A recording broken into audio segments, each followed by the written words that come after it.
In the NFL, you need to prove your worth every single day. It doesn't matter what you did last year. It doesn't matter how many yards you ran, how many touchdowns you scored, or how many times you were carried off on the fans' shoulders.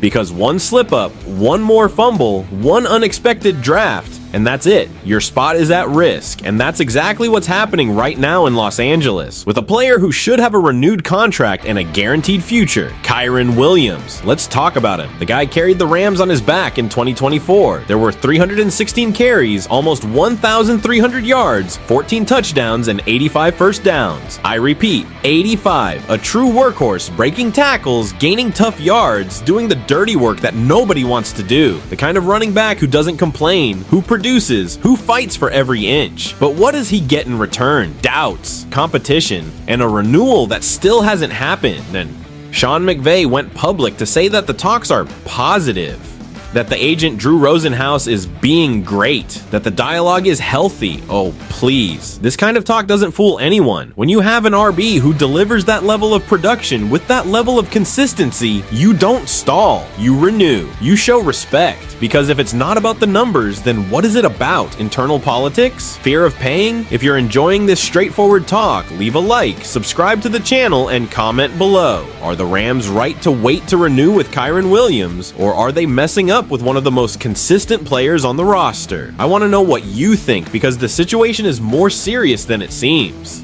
And there's more. The team not only hasn't renewed with Kyren, but it also drafted 2 running backs in a row. Blake Corum in 2024, Jarquez Hunter now in 2025. 2 guys with a similar profile to Williams. This is no coincidence. This is pressure. It's a clear sign that the front office isn't 100% convinced that Kyren is the future. And then I ask, what more does this man need to do to prove he deserves to be the absolute starter? Now, yes, he committed 5 fumbles.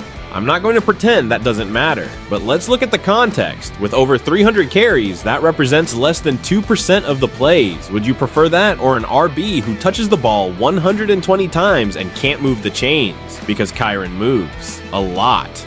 It just seems like the Rams want a robot, a perfect guy. And in the NFL, my friend, perfection doesn't exist. What exists is effort, is production. And in that, Kyren has already shown he's among the best. The message that McVay and company need to understand is this: you don't trade loyalty and production for promises and potential. You hold on to those who have already shown they can be trusted. And Kyren Williams is trustworthy. He's hardworking, he's consistent, and most importantly, he's the kind of player who makes the locker room better, who lifts the team up way